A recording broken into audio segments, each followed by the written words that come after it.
Well, good evening, friends and fellow travelers. Aren't we a curious bunch? Just a shimmer of starlight playing at being you and me.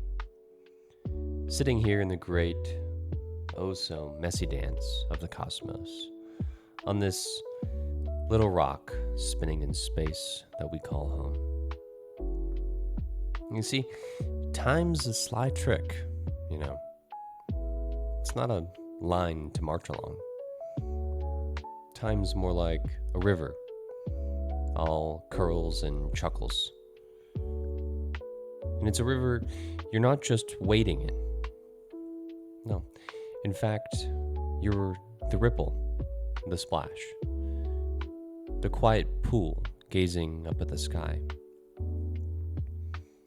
So today I would like to wander through the untamed garden of Zen and Nature, where every form, whether it be a rooted knot, a darting dragonfly, a gust brushing across your cheek, whispers Satori, calling you to see yourself as the whole blooming show. Zen is not a map to follow, or a trophy to clutch, or a mountain peak to conquer. It's the snap of a twig waking you to the truth. You see, the truth is, you're not somehow separate from this world. You're not a stranger in a strange place. It's not you versus the universe. Rather, you're its heartbeat, its breath, its playful pulse.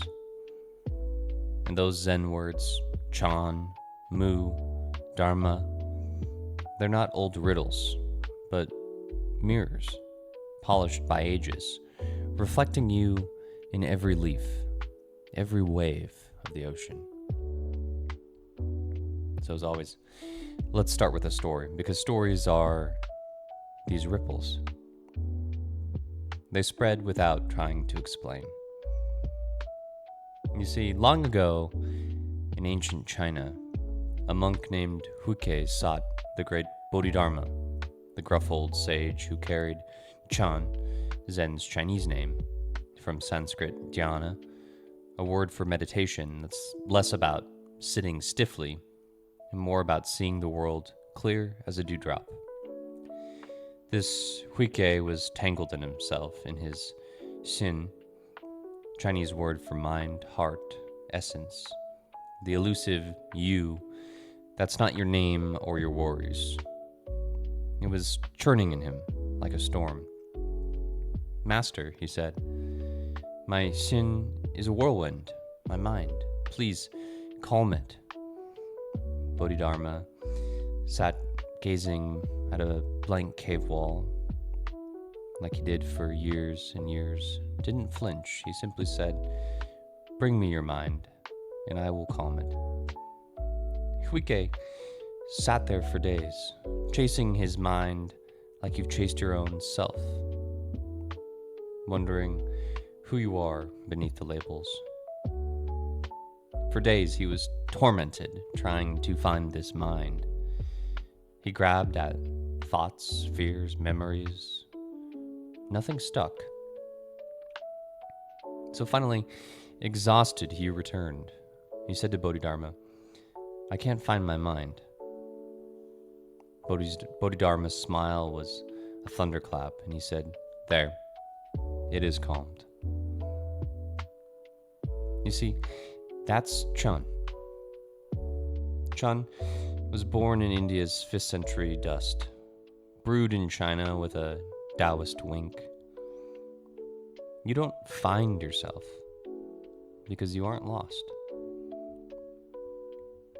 You're the river, not just a drop. Zazen, sitting meditation. Za meaning sitting, and Zen meaning dhyana, is how Zen tunes you into this. You sit, not to snag some cosmic prize or to better yourself, but to be like a stone in the stream, simply letting thoughts glide by. In Zazen, you see that you're not separate from nature's forms. A willow swaying in the wind, a cloud dissolving in the sky, a frog's plop. They're you as well. Dogen, that 13th century dreamer, called Zazen just sitting. No chasing, just being, like Wu Wei, which is the Taoist word for non-action. So then, nature's forms are your mirror. Each a koan showing you to yourself. Koan, from Chinese gongan, is a paradox that stops your mind's chatter, not to answer, but to awaken. Since the Tang dynasty, koans have been Zen's way of saying, look. It's a way of pointing to something. You know, a mountain seems quite solid, but it's shifting. Rain carves its sides, roots crack its stones, wind sculpts its peaks. A forest hums, moss creeps, beetles scuttle, owls glide. No one form stands alone. Like Sangha, Sanskrit for community, Sam being together, Ga being going. The web of all things, from you to the sparrow, born with Buddhism's first breath. The sea's forms, coral branching, waves curling, all dance without a plan, showing you that you're not a fixed self, as you worried, but a flow, like the sangha of tide, fin, and foam.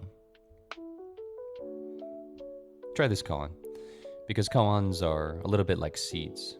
They sprout questions that can free you. A monk asked Joshu, does a dog have Buddha nature?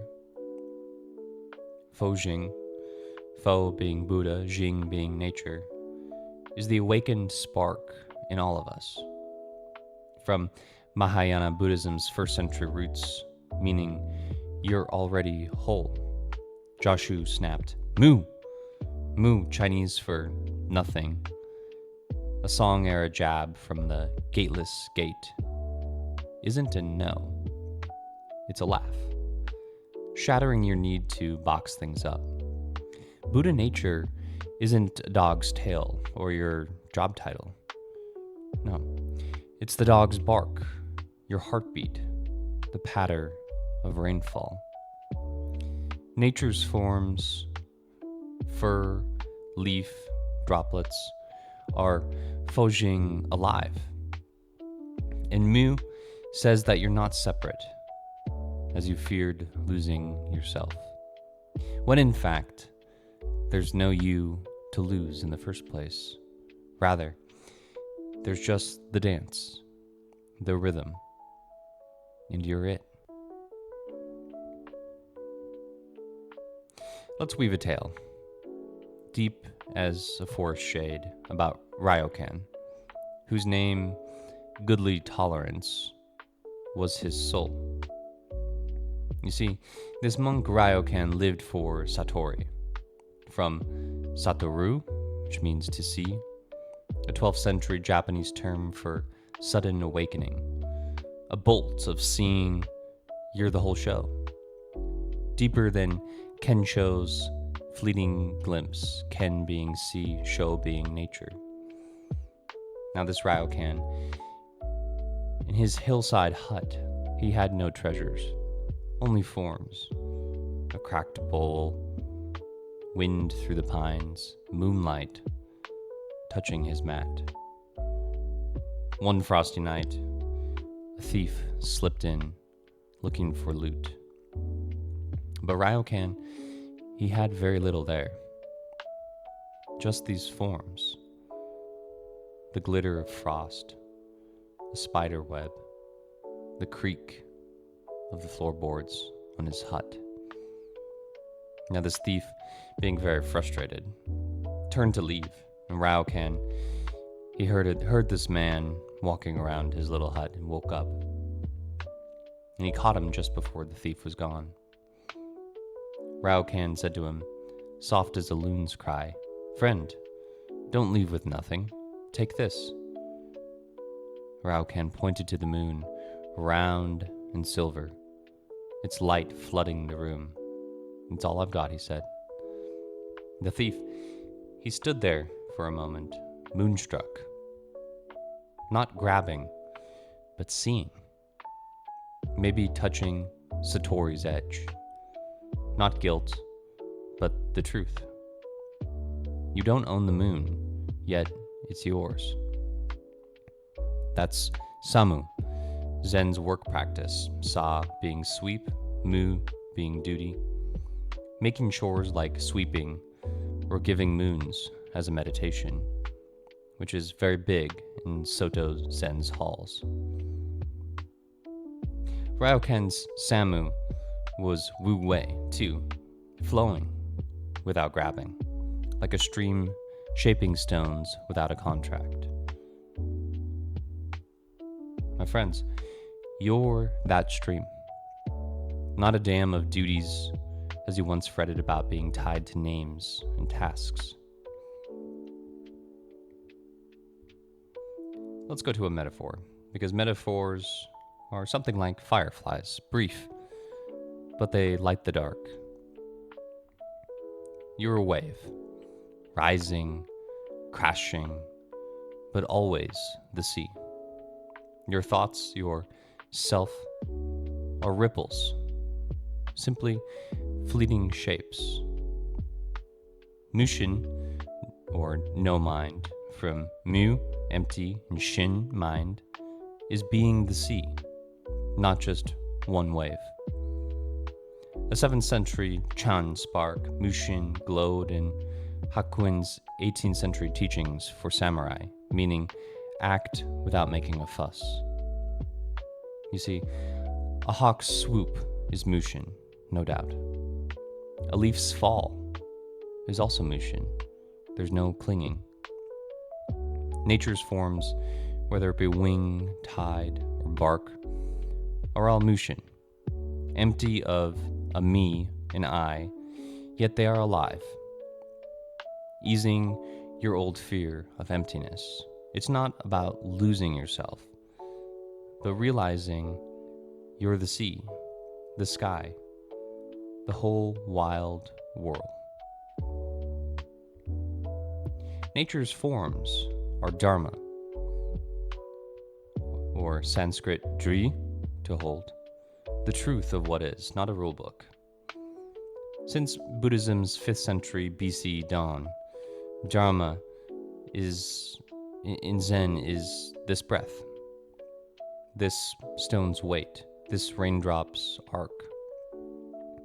A forest dharma weaves, trees reach, fungi thread, deer leap, like sangha, holding you with every form.